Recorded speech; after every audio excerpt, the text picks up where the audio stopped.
अस्सलाम वालेकुम वरहमतुल्लाहि वबरकातुहू। एक बहुत ही बेसिक सा सवाल, इतना बेसिक कि शायद ये आपने कभी खुद से या फिर किसी ने आपसे नहीं पूछा होगा। आपको इस्लाम के बारे में जितनी भी बातें पता है, ए टू ज़ेड, क्या वो सारे के सारे सही हैं? कहाँ से आपको पता चला? कहाँ से सुना आपने? कहाँ से पढ़ा आपने? और आज जिसके बारे में सबसे ज़्यादा बात हम करने वाले हैं, वो ये है कि उसको आपने समझा कैसे? इन्फॉर्मेशन एक बात होती है जो कि बहुत आसान है, ख़ास करके आज के डेट में। आपको कोई बात किसी ने कही है कि ये लाइन है और ये कुरान में लिखा हुआ है, so you have to follow it. आप इजीली सर्च कर सकते हो कि क्या ऐसी कोई आयत है कुरान में। हाँ, अगर है देन यू वुड से कि अगर कुरान में ये लिखा हुआ है then I have to accept it, और बात वहीं पर ख़त्म हो जाएगी। It's very easy to verify it. अच्छा, अगर कोई हदीस की भी बात करें तो आप तुरंत उसके वर्डिंग्स को अपने लैंग्वेज में, किसी भी लैंग्वेज में आप सर्च करो and then you will get the idea कि क्या ये हदीस सही है। आपको इवन रेफरेंस मिल जाएगा कि ये जो हदीस है, ये हदीस किस किताब में लिखी हुई है और स्कॉलर्स ने इसके बारे में क्या कहा है, यानी कि इनको किस कैटेगरी में रखा गया है। क्या इस पर 100% ट्रस्ट किया जा सकता है, या फिर 100% तो नहीं, लेकिन इतना तो है कि हम इसको ठीक ठाक मान सकते हैं, या फिर ऐसा है जो कि डाउटफुल है। ओके, बट बात सिर्फ और सिर्फ अगर यहीं पर ख़त्म हो जाती तो फिर इस दुनिया में अलग अलग यूनिवर्सिटीज़ में, मदारिस में क्यों इस्लाम की पढ़ाई हो रही है? क्यों बहुत सारे इंडिपेंडेंट इंस्टीट्यूट्स भी खुले हुए हैं, जिसमें कि स्टूडेंट सालों-साल पढ़ाई करते हैं और इसके पीछे लगे हुए होते हैं। इस्लाम के बारे में जितनी बातें हमें पता होनी चाहिए, वो जब हम लोगों को समझ में आ गई है, तो आज भी स्टडी क्यों चल रही है? तो ये 2 मिनट का इंट्रोडक्शन था। अब हम थोड़ा इसको अनफ़ोल्ड करते हैं और इसके बारे में थोड़ा बात करते हैं। सबसे इम्पोर्टेंट बात ये है कि यहाँ पर किसी भी एतबार से जो लेवल है ऑथेंटिसिटी का, उस पर बात नहीं चल रही है। ये बात 100% तय है कि कुरान की बात सबसे ऊपर है, अल्लाह की बात सबसे ऊपर है। और अगर कोई ऐसी हदीस है जिसके बारे में हम कन्फर्म है अपने नॉलेज के हिसाब से कि ये वाक़ई में मोहम्मद सल्लल्लाहु अलैहि वसल्लम के पास से आई है, तो वो कुरान के साथ है, ठीक है? हम लोग ये मानते हैं कि ये दोनों चीज़ अल्लाह की तरफ से है, तो हम लोग उसको सबसे ऊपर रखेंगे। अब बात ये आ जाती है कि पहले थोड़ा-सा इसमें हमको अपना पर्सनल टच देना है। ये सवाल खुद हमने अपने आप से किया था, कई साल पहले, और हमने ये देखा था कि जब ये सब कुछ इतना क्लियर है, मेरे फ़ोन में बुखारी का, कुरान का ट्रांसलेशन था, ये सब था। तो हमने देखा कि लोग क्लियर कट गलतियाँ क्यों कर रहे हैं आखिर? तो हमको पहला इंप्रेशन ये आया कि शायद इनको पता नहीं होगा। ज़ाहिर-सी बात है, इनको नॉलेज नहीं होगी, इसलिए ये गलती कर रहे हैं। कुरान के हिसाब से नहीं ज़िंदगी बिता रहे हैं, हदीस के हिसाब से नहीं बिता रहे। तो फिर हमने लोगों से बात करना शुरू किया इसके बारे में। बट जैसे-जैसे एक्सपीरियंस होता चला गया, ये पूरा प्रोसेस होते-होते 6-7 साल बीत चुके हैं अब।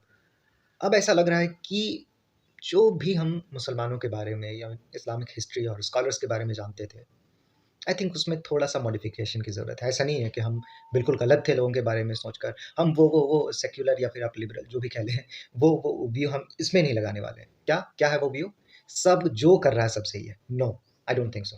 कुछ चीज़ें हैं जो कि हम किसी के भी सामने कह सकते हैं गलत है, चाहे उनको कितना भी बुरा लगे। बिकॉज़ कुछ चीज़ इतनी क्लियर होती है ना कि आपको उसको साबित भी करने की ज़रूरत नहीं होती है। हम वो नहीं कह रहे हैं, बट वाक़ई में थोड़ा-सा रीथिंक करना पड़ेगा, और वो सबसे इम्पोर्टेंट बात ये आती है उसमें कि आप जो भी चीज़ ले रहे हो, क्या वो प्योर है या फिर उसमें किसी और की बायस वहाँ मौजूद है। अब ये बहुत ही गहरी बात है। बाय द वे, ये लेक्चर किसके लिए है? लेक्चर उसके लिए है जो एटलीस्ट नमाज़ पढ़ता हो। This is the first condition, reason is, अगर एक शख़्स नमाज़ नहीं पढ़ रहा है और नमाज़ के बारे में दुनिया के हर मुसलमान को पता है कि ये ऐसी चीज़ है जो कि एक इंसान को इस्लाम से बाहर कर देगी अगर वो उसको पूरी तरह से तर्क कर देता है तो। ठीक है? इस्लाम और कुफ़्र के बीच में नमाज़ है। अगर एक इंसान नमाज़ को छोड़ देता है बगैर किसी वजह के, ऐसे ही, इसका मतलब है कि वो कुरान और हदीस की सबसे बेसिक चीज़ जो है ईमान के बाद, उसको नहीं मानता।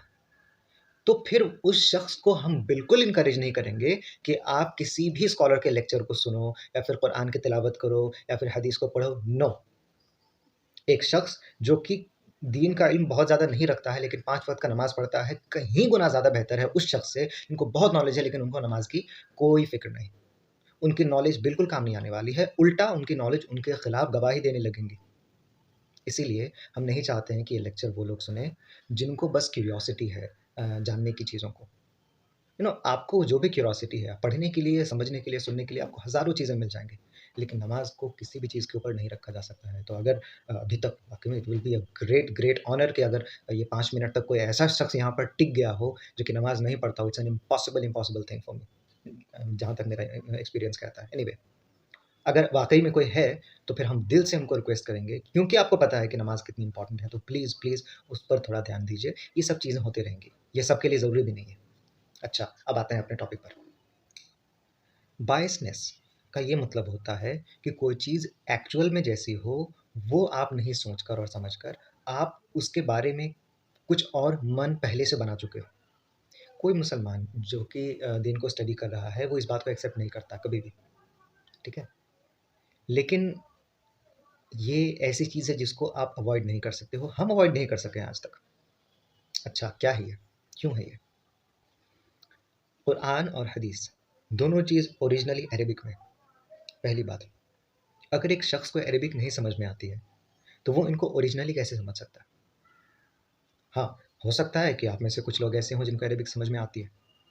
मेजॉरिटी को तो नहीं आती, मेरे को खुद नहीं आती। तो फिर अगर हम आपको दीन की कोई बात कहते हैं, हम आपको अगर ये कहते हैं कि मोहम्मद सल्लल्लाहु अलैहि वसल्लम ने ये कहा है, या फिर हम आपको कहते हैं कुरान के इस सूरा की इस आयत में ऐसा-ऐसा लिखा हुआ है, देन हम आपको ट्रांसलेशन बता रहे हैं। ट्रांसलेशन अल्लाह और अल्लाह के रसूल ने नहीं किया, सल्लल्लाहु अलैहि वसल्लम। ट्रांसलेशन इंसान ने किया। हर इंसान की लैंग्वेज की समझ एक नहीं होती है।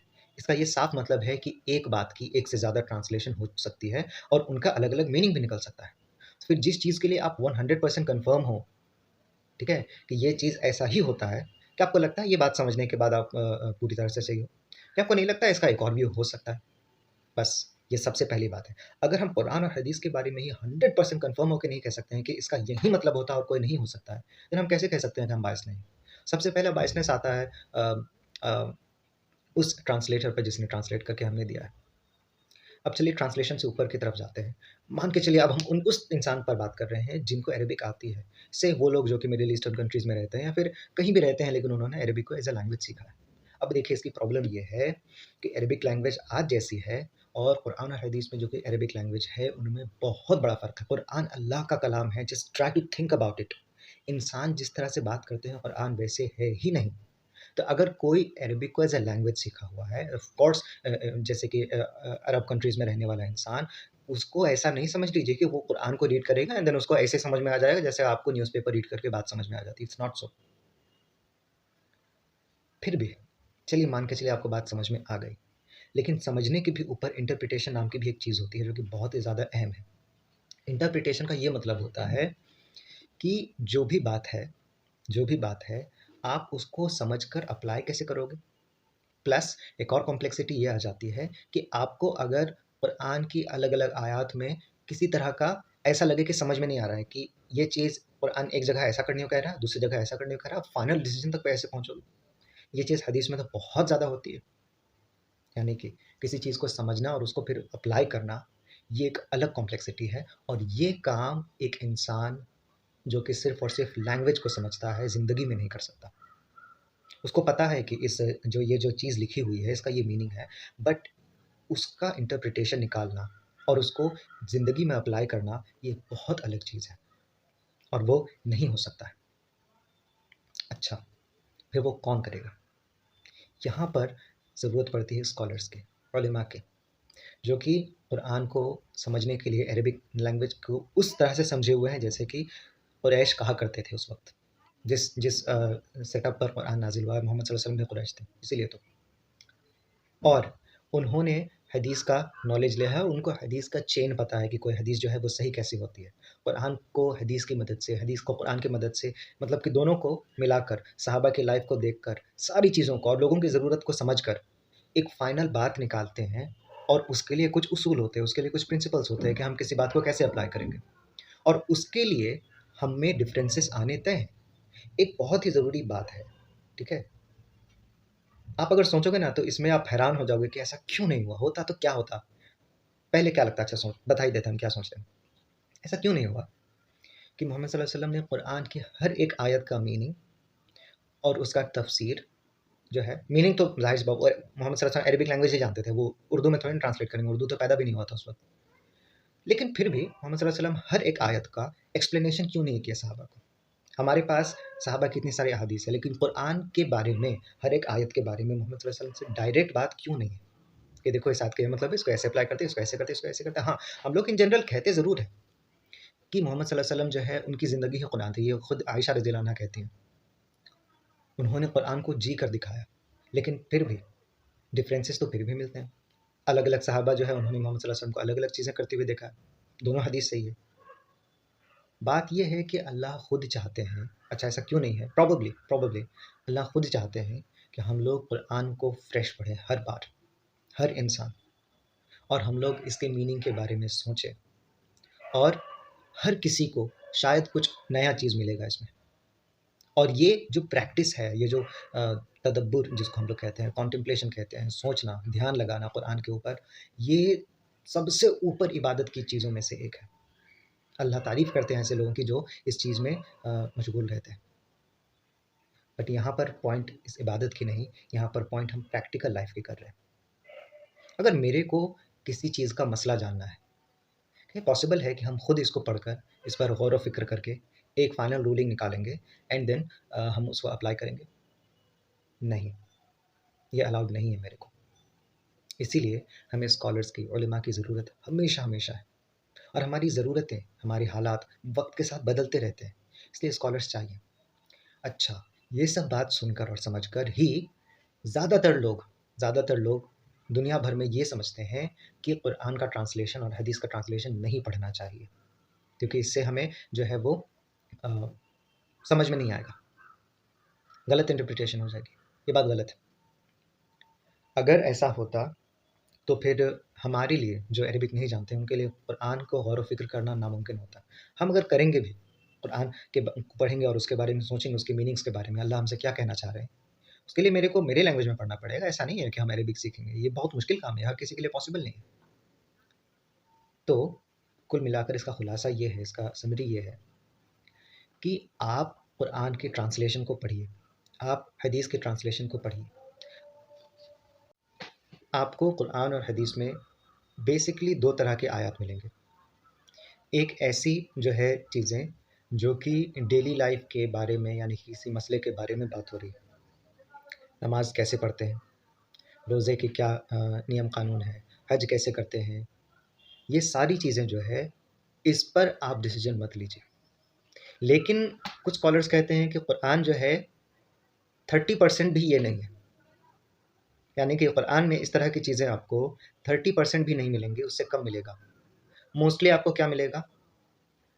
अल्लाह के बारे में बात मिलेगी, अल्लाह के रसूल के बारे में बात मिलेगी, जो लोग इससे पहले थे, उन्होंने क्या अच्छा किया, क्या बुरा किया, क़यामत के दिन के बारे में, जन्नत के जहन्नम के बारे में। अरे इसके लिए आपको किसी की ज़रूरत नहीं है, आप खुद इसको पढ़ सकते हैं आराम से, और ये आपके ईमान को ताज़ा करने में मदद करेगा।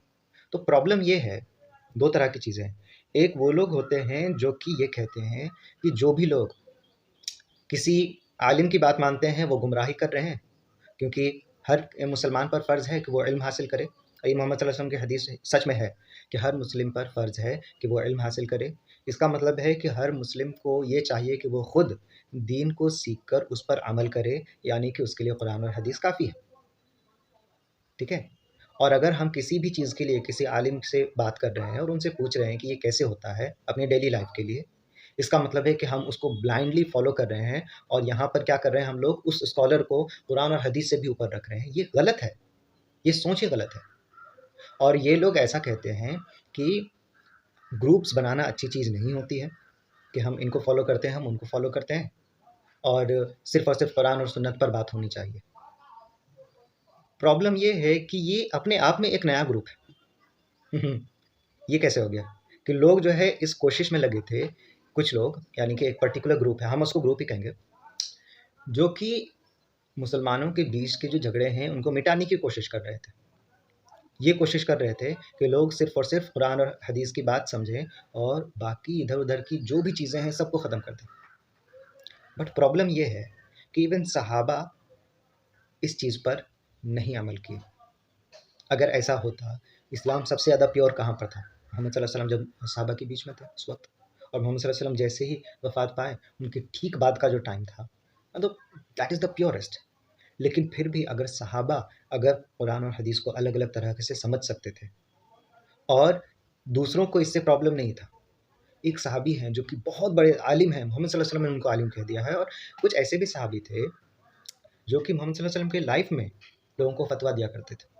उनसे बड़े आलिम कौन हो सकते हैं? ठीक है? तो वो कुरान की किसी आयत को लेकर जो है एक पर्टिकुलर व्यू रख रहे हैं, और कोई और सहाबी हैं, वो ये बात ना मानकर उनको कुछ और समझ में आ रहा है तो वो उस हिसाब से चल रहे हैं। लेकिन इन दोनों के बीच में कभी इस चीज़ के लिए कभी लड़ाई नहीं हुई। ठीक है?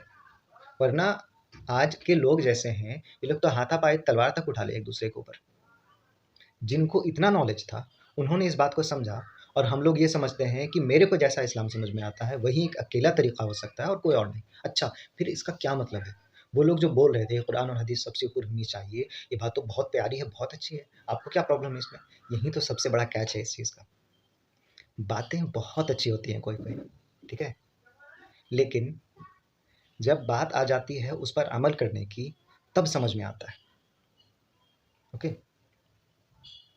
मेरे को बहुत कुछ याद आ रहा है अभी, मतलब अली रज़ी अल्लाह अन्हु के टाइम में क्या हुआ था कि कुछ लोग जो है उनसे उनके खिलाफ जंग करने के लिए आ गए थे, ये कहकर कि अली रज़ी अल्लाह अन्हु, मुआविया रज़ी अल्लाह अन्हु, अम्र बिन आस, ये सारे सहाबा जो है इनमें से कोई भी कुरान को फॉलो नहीं करता। ये सुन के मजाक नहीं लगता? नए नए मुसलमान, ठीक है, नाम के, उनको लगता था कि जो सहाबा हैं वो कुरान पर नहीं चल रहे हैं, और उनके खिलाफ तलवारें उठा ली, लड़ाई करने लगे। अली रज़ी अल्लाह अन्हु ने बहुत ज़बरदस्त बात कही थी और मेरे को बड़ा बढ़िया अप्लाई होता था। ऑफ कोर्स हम उनको कंपेयर नहीं कर रहे, वो लोग लिटरली टेररिस्ट्स थे। जो लोग सहाबा पर तलवार उठाए, उससे कम कोई वर्ड हो ही नहीं सकता, टेररिस्ट से कम। बट हम इन लोगों को जो कि कुरान और हदीस, देखें इनकी नीयत बहुत अच्छी है, इस पर कोई शक नहीं है, सबसे अच्छी नीयत, अगर हम नीयत पर ही बस बात करें तो। बट नीयत सब कुछ नहीं होता, अच्छी नीयत होना बहुत ज़रूरी है, लेकिन सब कुछ तो ये नहीं होता। हाँ, तो हम कंपेयर नहीं कर रहे, बस एक बात कह रहे हैं कि अली रज़ी अल्लाह अन्हु ने कहा था, उनका भी यही कहना था कि कुरान सबसे ऊपर होना चाहिए, और जो हुक्म है, जो डिसीजन है, वो अल्लाह का ही होना चाहिए। तो अली रज़ी अल्लाह अन्हु इसके रिस्पॉन्स में कहते हैं कि ये लोग जो बोल रहे हैं वो बहुत अच्छी बात है, लेकिन जो ये कहना चाह रहे हैं, यानी कि जो इनके मन में है, वो बहुत ख़तरनाक है, वो हो नहीं सकता। अली रज़ी अल्लाह अन्हु इस बात पर कुरान लेकर आए, और उस वक्त एक बुक नहीं हुआ करता था, लंबा सा हुआ करता था, और बोलने लगे, ए कुरान फैसला करो हमारे बीच, ए कुरान फैसला करो हमारे बीच। तो जो लोग लड़ रहे थे उनसे, वो पूछने लगे कि आप ये क्या कर रहे हैं? कुरान कैसे बोलेगा कि हमें क्या करना चाहिए, क्या नहीं करना चाहिए? वो तो एक किताब है, एक नॉन लिविंग सब्सटेंस है, एक जगह पर लिखा हुआ है। ऑफ कोर्स कलाम जो है कुरान में, जो वर्ड्स है, वो अल्लाह की तरफ से है, लेकिन आपके सामने कुरान शरीफ की एक किताब रखी हुई है, वो आपसे बोलेगी, उस पर जान आ जाएगी कि आपको ये करना है, आपको नहीं करना। अली रज़ी अल्लाह अन्हु ने कहा, एग्जैक्टली यही तो हम कहना चाह रहे थे तुम लोगों से, कि कुरान सबसे ऊपर है, इसमें कोई शक की बात नहीं, लेकिन इसको समझने के लिए इंसानों की ज़रूरत पड़ती है। यहाँ पर एक ह्यूमन एलिमेंट है जिसको लोग मिस कर जाते हैं। आई थिंक ये एग्जाम्पल जो अली रज़ी अल्लाह अन्हु ने दिया है, बेस्ट है इस क्राइसिस को, इस प्रॉब्लम को समझने के लिए। फिर होना क्या चाहिए? होना ये चाहिए कि हमें ऐसे स्कॉलर, देखिए स्कॉलर की ज़रूरत क्या है ये बात हम बता चुके हैं, आप स्कॉलर को कभी हटा नहीं सकते हैं क्वेश्चन से, चाहे आपको कितनी भी अच्छी अरबिक आती हो, इट डजंट मैटर। अब चलिए हम उन स्कॉलर्स की ही बात मानेंगे जो कि ये खुद क्लेम करते हैं कि हम कुरान और हदीस को सबसे ऊपर मानते हैं, और हमने अपनी पूरी ईमानदारी के साथ रिसर्च किया है और इस कंक्लूजन तक पहुँचे हैं, देन उस स्कॉलर की बात मानना, ठीक है, ये ब्लाइंड फॉलोइंग नहीं है, क्योंकि हम उन पर इतना भरोसा करते हैं कि उन्होंने जो भी किया है पूरे खालिस अल्लाह के लिए किया है, और वो उनको जो भी समझ में आया है वो किया है। अच्छा, अब सवाल ये आता है कि उनसे गलती हो गई तो? बहुत इंपॉर्टेंट सवाल है और बिल्कुल सही सवाल है। अगर किसी एक बात को लेकर 5 अलग-अलग ओपिनियन हैं, हो सकता है कि उसमें से एक आध गलत हो सकता है कि अल्लाह ये नहीं कहना चाह रही हूँ जो कि ये स्कॉलर समझ गया। इसका भी सॉल्यूशन है, और हदीस में है, हदीस में मोहम्मद सल्लल्लाहु अलैहि वसल्लम कहते हैं एक हदीस में कि जो शख्स, एक जो फ़क़ीह होता है, जो यानी कि जो हाईएस्ट लेवल के स्कॉलर होते हैं, जो कि कुरान और हदीस से जो रूलिंग डिराइव करते हैं, एक डिसीजन लेते हैं, वो अगर सही फ़ैसला लें, यानी कि सही बात पर पहुँच जाएँ, तो उनको डबल नेकी मिलेगी। लेकिन इससे भी इम्पॉर्टेंट मोहम्मद सल्लल्लाहु अलैहि वसल्लम ये कहते हैं कि अगर उनसे गलती हो जाए, तो उनको एक नेकी मिलेगी। एक नेकी किस बात के लिए? गुनाह क्यों नहीं मिलेगा गलती होने के लिए? जी नहीं। एक नेकी मिलेगी एफर्ट के लिए। गलती हो गई तो वो गलती करने का हक रखते हैं क्योंकि वो कोशिश कर रहे हैं। सीधी सी बात है। जो सोल्जर जंग में जाएगा, जख्मी भी वही होगा ना। जो घर पर बैठा हुआ है वो कैसे जख्मी हो सकता है? आइडियली स्पीकिंग, एक इंसान जो कि जंग में है उसको सिर्फ सामने वाले को मारना चाहिए, उसको एक खरोच तक नहीं आनी चाहिए। That would be best. लेकिन बेस्ट कौन है? कोई नहीं। कोई इंसान बेस्ट नहीं है, आइडियल नहीं है, परफेक्ट नहीं है। अगर उनसे गलती होती है तो मोहम्मद सल्लल्लाहु अलैहि वसल्लम ने इजाज़त दी है कि यस, आप इस कोशिश में अगर आप गलती करते हो तो आपको गुनाह नहीं होगा। तो अगर एक स्कॉलर गलती करता है और आप उसको स्कॉलर जानते हो, वो ये क्लेम करते हैं, वो मोहम्मद सल्लल्लाहु अलैहि वसल्लम को और अल्लाह के कलाम को सबसे ऊपर रखते हैं और आप उनको फॉलो कर रहे हैं, इंशाल्लाह आपको भी कोई गुनाह नहीं होगा, भले ही वो बात गलत हो, चलेगा। लेकिन आप अगर पढ़ाई करते हो, ठीक है, और आप कोई ऐसी बात समझ लेते हो जो कि एक्चुअल नहीं था, तो फिर आप गलत हो। क्यों?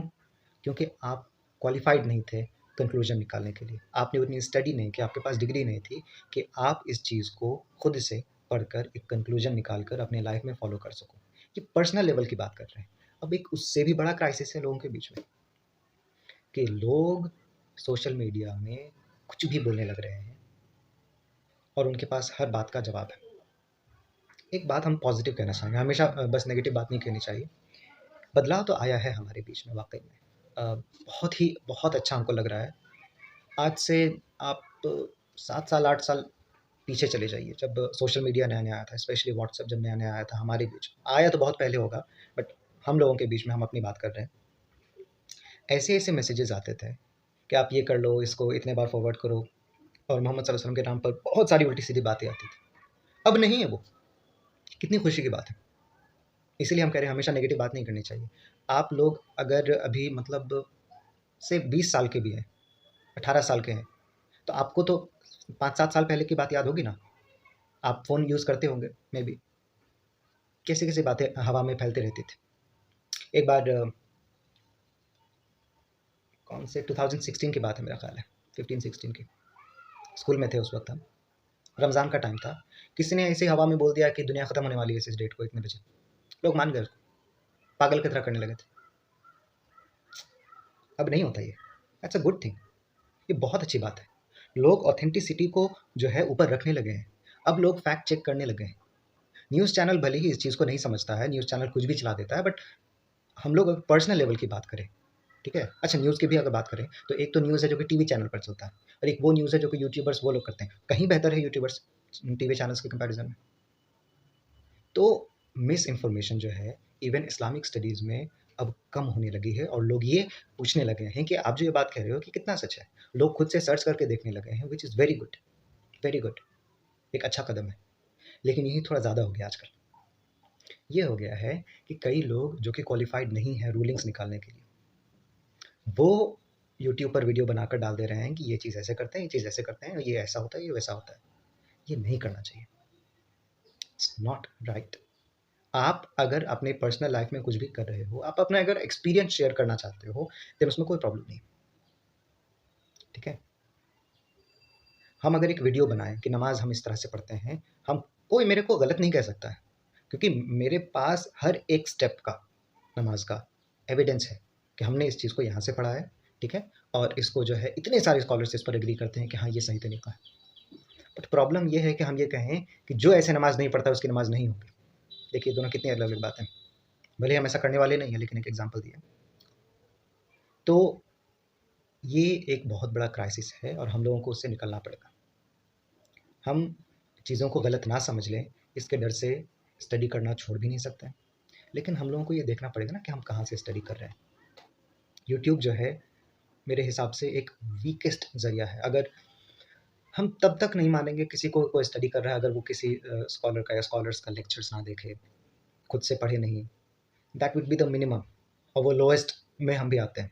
हमने कोई अलग जगह से पढ़ाई करके नहीं बोलना स्टार्ट किया था, ऐसे ही कर रहे थे।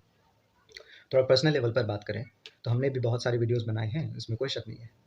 और हमने जो भी कहा है, एक बात समझिए, वो मेरा अपना ओपिनियन था, शुरू से लेकर आज तक। इवन आज के बारे में बात कर रहे हैं। हम अपने बारे में बता रहे हैं, अपने एक्सपीरियंस शेयर कर रहे हैं। अगर इससे किसी को मोटिवेशन, इंस्पिरेशन मिल जाता है कि हाँ, उसको इस्लामिक स्टडीज़ करनी चाहिए, तो मेरा ये मकसद है और कुछ नहीं। सोर्सेज़ सही होने चाहिए, ये मेरा शुरू से बहुत ज़्यादा हम स्ट्रॉन्ग थे। मतलब कि स्टार्टिंग के वीडियो में इवन हम रेफ़रेंस बताते हैं कि हम ये जो बात कर रहे हैं, आज जैसे कि हमने कुछ हदीस के बारे में बात किया, है ना? पहले क्या करते थे कि हम अगर कोई हदीस के बारे में बोलते थे, तो सिर्फ़ बोलते नहीं थे कि ये हदीस है। ये बोलते थे कि ये हदीस इस किताब के इतने नंबर पर है। बट अब लगता है उसका कोई फ़ायदा नहीं है, क्योंकि अगर हम बोल भी दें, अगर बताते हैं क्यों फ़ायदा नहीं है। हम अगर बोल भी दें कि हदीस सही बुखारी के वॉल्यूम नंबर 8 के हदीस नंबर 500 में है फॉर एग्ज़ाम्पल, आप में से कितने लोग जाके उसको रीचेक करेंगे कि हाँ, ये बंदा सही बोल रहा है कि नहीं? अगर ऐसा कोई हो जाता, कोई ऐसा कोई क्लेम करता इतने सालों में, कितने साल हो गए वीडियो बनाते हुए? 3 साढ़े 3 साल हो गए होंगे। आज तक तो किसी ने कोई क्लेम नहीं किया ऐसा, कि भाई तुमने जो ये बोला है मेरे को इसका रेफ़रेंस चाहिए। हमको देखना है कि ये बात सही है कि नहीं।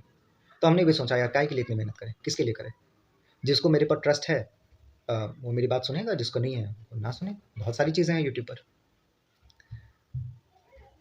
ज़ाहिर-सी बात है इसमें बहुत वक़्त लगेगा, मेहनत है और ये फ़र्ज़ नहीं है, एक बात समझिए। भले ही हम सोर्सेज़ को लेकर, ऑथेंटिसिटी को लेकर सबसे ज़्यादा स्ट्रिक्ट है, ये मेरा सबसे नंबर 1 प्रायोरिटी है। सारी बातें एक तरफ, लेकिन सबसे इम्पोर्टेंट क्या? जो भी आप बोल रहे हो that has to be correct. अगर वो गलत है, किसी को लगता है देन प्लीज़ पॉइंट आउट कीजिए उसको और हम बिल्कुल उसके लिए माफ़ी माँगेंगे और उसको करेक्ट भी करेंगे। करेक्ट क्या करना? किसी को कुछ बोले बगैर हमने कितनी सारी अपनी वीडियोज़ डिलीट कर दिया, बहुत सारी। और अच्छा क्यों डिलीट किया उस पर भी एक वीडियो बनाया है। Why I deleted some of my videos ऐसा कोई एक टाइटल होगा मेबी। कुछ महीने हो गए उसको बनाए। सो हम मेरी अगर कोई बात सुनकर ये मोटिवेशन लेता है, इंस्पिरेशन लेता है कि now I should also study, मेरे को भी ये स्टडी करना चाहिए, हमको भी दीन का इल्म हासिल करना चाहिए, हमको नमाज़ पढ़नी चाहिए, हमको एक अच्छा इंसान बनना चाहिए। यही मेरा मकसद है और हमको बहुत खुशी होगी अगर एक इंसान ऐसा करता है तो। बट अगर कोई मेरा वीडियो देखकर इस्लाम को सीखना चाहे, मेरे को एज़ अ प्राइमरी सोर्स बना ले कि ये जो बोलेंगे हम उसको मान लेंगे, आई डोंट थिंक दैट्स इनफ। मेरे वीडियोज़ इतने नहीं हैं कि आप सब कुछ सीख लो। हाँ, एक समय में ऐसा था, क्या था कि हम एक सीरीज़ की तरह बना रहे थे चीज़ों को। एकदम शुरू किए थे कहाँ से? ला इलाहा इल्लल्लाह मुहम्मद रसूलुल्लाह से। जस्ट इमेजिन इसके एक्सप्लेनेशन से हमने बात को शुरू की थी। सूरह फ़ातिहा के एक्सप्लेनेशन से हमने बात को शुरू की थी। एक-एक चीज़ को धीरे-धीरे, धीरे-धीरे आगे बढ़ा रहे थे। बाद में क्या हुआ कि मेरा दिमाग घुमा और क्यों घुमा वो हम उस वीडियो में बता चुके हैं कि डिलीट किया था। हमने बहुत सारे वीडियो अपने डिलीट कर दिए जहाँ-तहाँ से। तो अब हम आपको बता भी नहीं सकते हैं, चाह कर भी, कि आप अगर चीज़ों को बेसिक लेवल पर अच्छे से सीखना चाहो, तो आप जाओ उस प्लेलिस्ट में, वहाँ से वीडियो मिल जाएगा। वैसे भी ये सारी वीडियोज़ जो है इसको रिलीज़ हुए हुए कई साल हो गए। जिसको मेरे से रेगुलरली जुड़ना था, उन्होंने कर लिया। उसमें से कुछ लोग तो बहुत आगे निकल चुके हैं मेरे वीडियो से, यानी कि उनको अब मेरी वीडियोज़ की ज़रूरत नहीं है। They are good at themselves, वो खुद जो है बहुत जानते हैं। और जिसको नहीं देखना था उन्होंने नहीं देखा। एनीवे इतने सारे वीडियोज़ अभी भी तो हैं, इनका क्या सिग्निफिकेंस है? तो बस ये है कि आप इसको देखो अगर, तो फिर ये समझो कि आप इसको एज़ अ फाइनल वर्डिक्ट ना मानो। कई बातें ऐसी हैं जैसे कि हम कुरान के किसी आयत के बारे में बोल रहे हैं। कई बातें ऐसी हैं जो कि मेरा अपना इंटरप्रिटेशन है। अच्छा, ये क्या कर रहे हैं हम? हमने तो अभी थोड़ी देर पहले बोला था कि आप अपना इंटरप्रिटेशन लोगों के साथ शेयर ना करें। अगर आपको कोई बात लगता है कि शायद अल्लाह कुरान में ये कह रहे हैं, तो आप इसको अपनी तरफ रखें। अगर मन में कोई शक हो, सवाल हो, कोई चीज़ हो, तो आप उसको उन स्कॉलर से पूछें जो कि जिनको हक है जवाब देने का, जिनके पास प्रॉपर कैलिब्रेशन है, डिग्री है। तो फिर जो बात हम कह रहे हैं, हमने खुद क्यों वो गलती की? बात यही है ना। हम वीडियोज़ आज या कल से नहीं बनाना शुरू किए, 2018 से बना रहे हैं, ठीक है? हमने 3 साल बोला क्या? और अभी 2023 चल रहा है। वक़्त का हिसाब ही दिमाग से निकल चुका है। बताइए, लगभग 5 साल होने जा रहे हैं, हमने तब से 3 साल दिमाग में बना रखा है। 2018 और 2023। हम अभी भी 2019 में जी रहे हैं बाय द वे। लग रहा है कि चीज़ें पता नहीं कहाँ से कहाँ आ गई और मेरा दिल अभी भी 2019 में है कि हाँ, उस हिसाब से तो ठीक चल रहे हैं, वरना अगर वाक़ई में पीछे मुड़ के देखें तो ऐसा लग रहा है कि पिछले 2-3 साल तो ऐसे ही वेस्ट कर दिए। Anyway, that's just getting too personal. हाँ, हम इतने समय से वीडियो बना रहे हैं, क्या आपको लगता है कि कोई इंसान हर वक़्त एक मेंटालिटी, एक टेम्परामेंट, एक मैच्योरिटी का होता है? नो। ये बात हम खुल्लम-खुल्ला कह रहे हैं और कई बार बोल चुके हैं। इंसान में वक़्त के साथ बदलाव आता है, वो नई-नई चीज़ें सीखता है, अपने आप को इम्प्रूव करता है। हम ये हरगिज़ नहीं कह रहे हैं कि I am N improved person of my self. ईमानदारी से कहें तो एक मुसलमान के तौर पर, एक इंसान के तौर पर हम 5 साल पहले कहीं गुना बेहतर थे आज के कंपैरिज़न में। लेकिन नॉलेज का इंसानियत और एक अच्छा मुसलमान होने से बहुत कम रिश्ता होता है। होता है, लेकिन बहुत कम। सबसे ऊपर की चीज़ होती है तक़वा, ठीक है? और वो नॉलेज पर उतना ज़्यादा डिपेंड नहीं करता। हमने शुरू में ही कहा है ये बात। एक इंसान जिसको ज़्यादा नॉलेज नहीं है और वो अल्लाह की इबादत कर रहा है दिल से, वो बेहतर है, कहीं ज़्यादा बेहतर है उस इंसान से जिसको नॉलेज है और फिर भी गुनाह कर रहा है। अल्लाह माफ़ करे ऐसे सारे इंसानों को including me.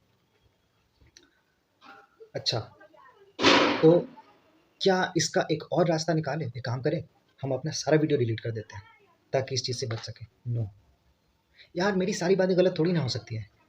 By the way शुरू के टाइम में तो और ज़्यादा मुश्किल है गलतियाँ निकालना, क्योंकि उस वक़्त हम बिल्कुल स्ट्रिक्टली ऑथेंटिक सोर्सेज़ से डायरेक्ट कोट कर रहे थे कुरान के आयात को और अहादीस को, तो गलती होने का चांस तो और ज़्यादा कम है।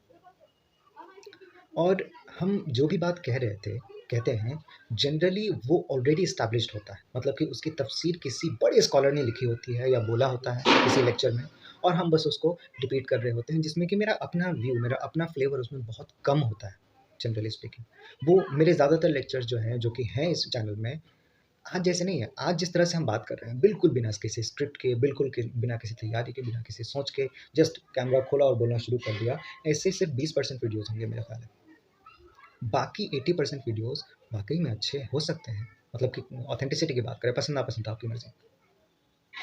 एनीवे, बात यहाँ पर सिर्फ मेरी नहीं है, मेरी वीडियो तो कोई देखता भी नहीं है, पुरानी वाली तो बिल्कुल नहीं। बात है आने वाले कल की, कि आप अगर कोई भी चीज़ पढ़ते हो, समझते हो, सुनते हो, थोड़ा मन में फ्लेक्सिबिलिटी लगाओ। ऐसा मत सोचो कि आप जो सोच रहे हो, आप जो पढ़े हो, वही एक करेक्ट भी हो सकता है। एक चीज़ के मल्टीपल मीनिंग्स हो सकते हैं, और एक प्रॉपर स्कॉलर जो हैं, जो वाक़ई में ऑथेंटिक हैं, जो कि सही चीज़ें कोट करते हैं, आपको रेफ़रेंसेस देते हैं, आप उनके लेक्चर्स को देखिए। और लाइफ़ में इस्लाम ने कैसे चला, यानी कि जो रूल है, रेगुलेशन है, इसको लेकर जो है आप 4 तरफ सर्च अगर करोगे ना, तो लाइफ़ बहुत मुश्किल हो जाएगी, ठीक है?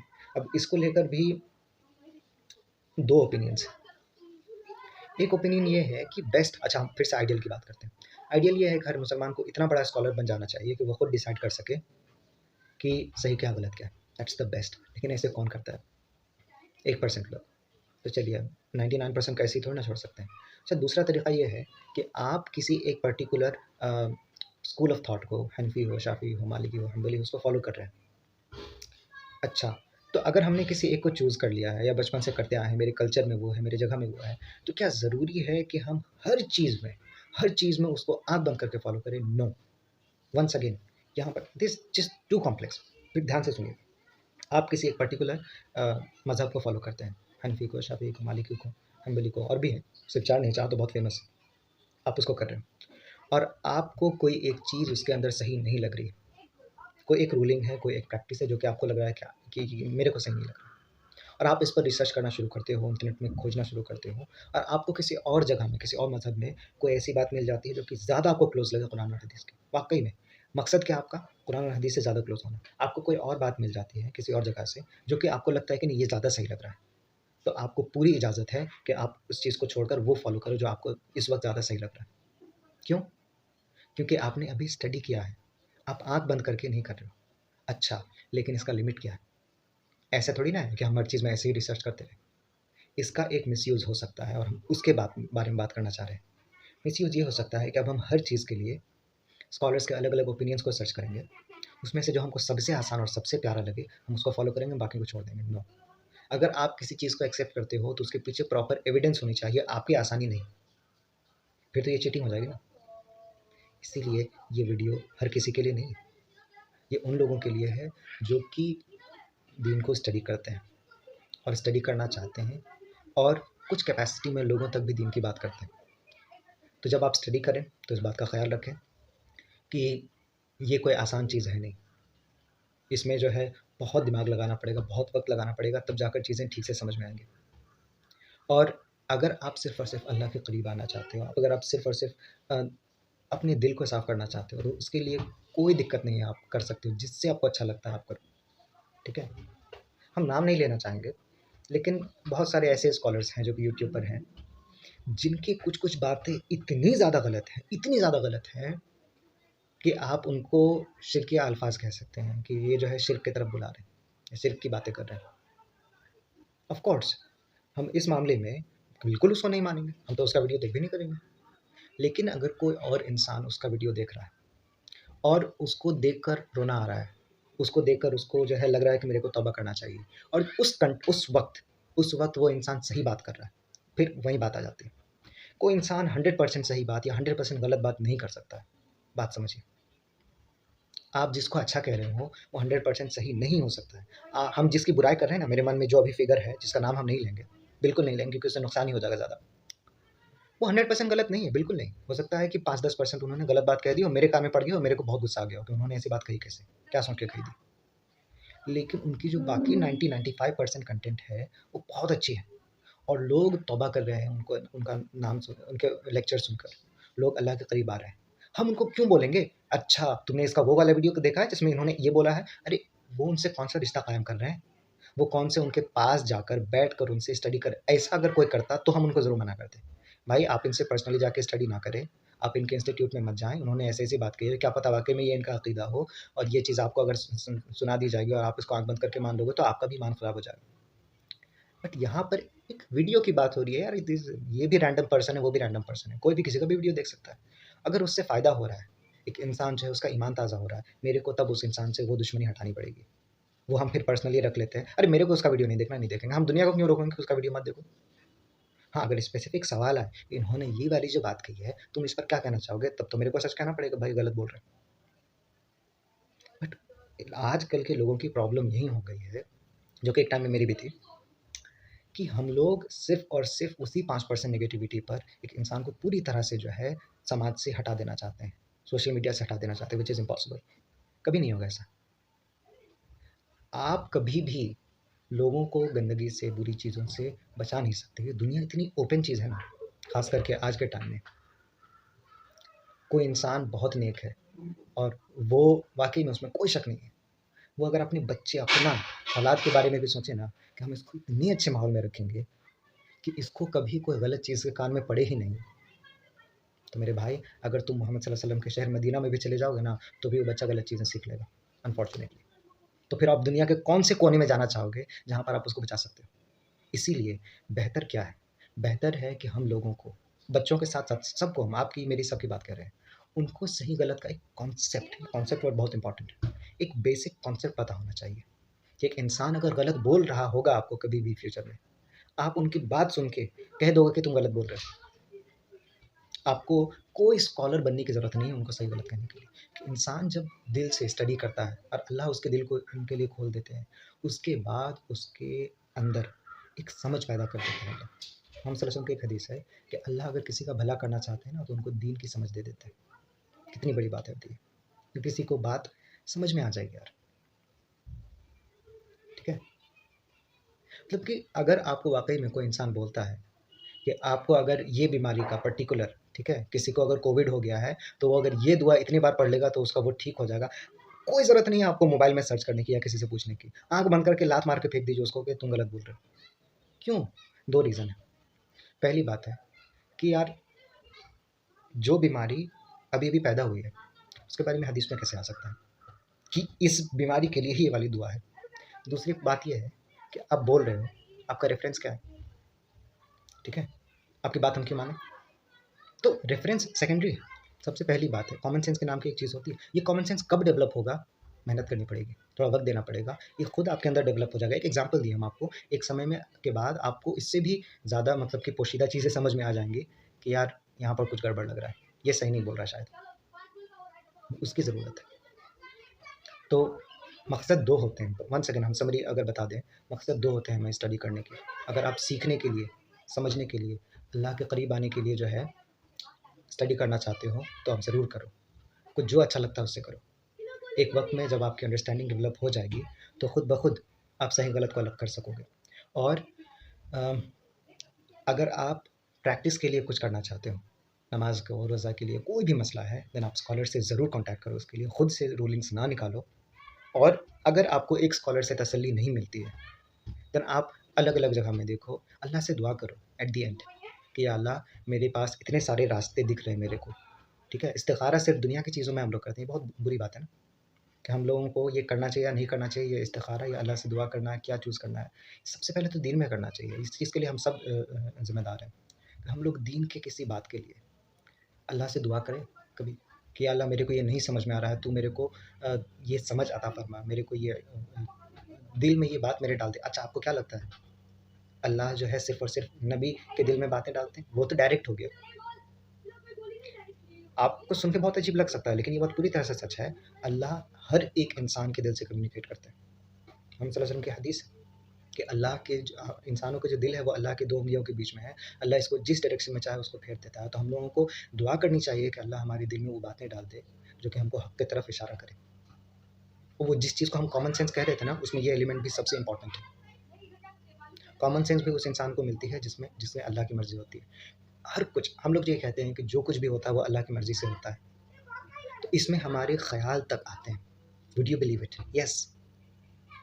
कई बार आप ये एक्सपीरियंस हम तो हज़ार बार कर चुके हैं। आप कोई चीज़ के बारे में गलत डिसीज़न लेने वाले थे, लेकिन पता नहीं कहाँ से आपको आइडिया आ जाता है कि नहीं ये करना चाहिए, और आप करते हो और आपको लगता है कि अरे यार बच गए। वो अगर करते तो पता नहीं क्या होता। किसने बताया आपको वो बात? अल्लाह ने बताया। आपको कोई आवाज़ नहीं आएगी, मन में ख़्याल आएँगे। वो कब होती है? एक बार माँग कर तो देखिए अल्लाह से ये समझ, जिसको बोलते हैं अंडरस्टैंडिंग, मैच्योरिटी, टेम्परामेंट। ये टेम्परामेंट वर्ड बहुत अच्छा है इसके लिए, ठीक है? वो डेवलप करने की ज़रूरत है। एनीवे, इस चीज़ को हम लोगों को खुद पर अप्लाई करना चाहिए सबसे पहले। देन अगर हम किसी से दीन की बात कर रहे हैं, देन इस चीज़ को ज़रूर ख़्याल पर रखना है, मन में रखना चाहिए। एट द एंड हम अल्लाह से दुआ करते हैं कि हमने आज तक जितनी भी वीडियोज़ बनाए इंक्लूडिंग दिस, उसका सही मीनिंग लोगों तक पहुँचे और इसका एक सही इफ़ेक्ट हो कि लोग जो है खुद दीन को स्टडी करने लगे। हम कभी ये नहीं चाहें कि मेरे से लोग सीख जाएँ। हम ये चाहें कि सीखने की चाहत हो जाए आप में, और वो कामयाब हुआ भी है कुछ लोगों में, बहुत अच्छे से हुआ है। मेरे को बहुत खुशी लगती है, और हम बहुत ही ज़्यादा कंफर्टेबली कह सकते हैं कि हम मेरी लाइफ़ का सबसे बड़ा अचीवमेंट यही है। टू दिस डे, आगे इंशाल्लाह और भी बहुत सारी चीज़ें करनी है, लेकिन अब तक मेरी लाइफ़ का सबसे बड़ा अचीवमेंट यही है कि कुछ लोग मेरी बात सुनकर इंस्पायर हुए हैं दीन का इल्म हासिल करने के लिए, और वो बाकी लोगों को दीन सिखा रहे हैं। सकलेन उसमें सबसे पहले आता है, ठीक है? और भी बाकी लोग होंगे इंशाल्लाह जिनको हम नहीं पहचानते हैं।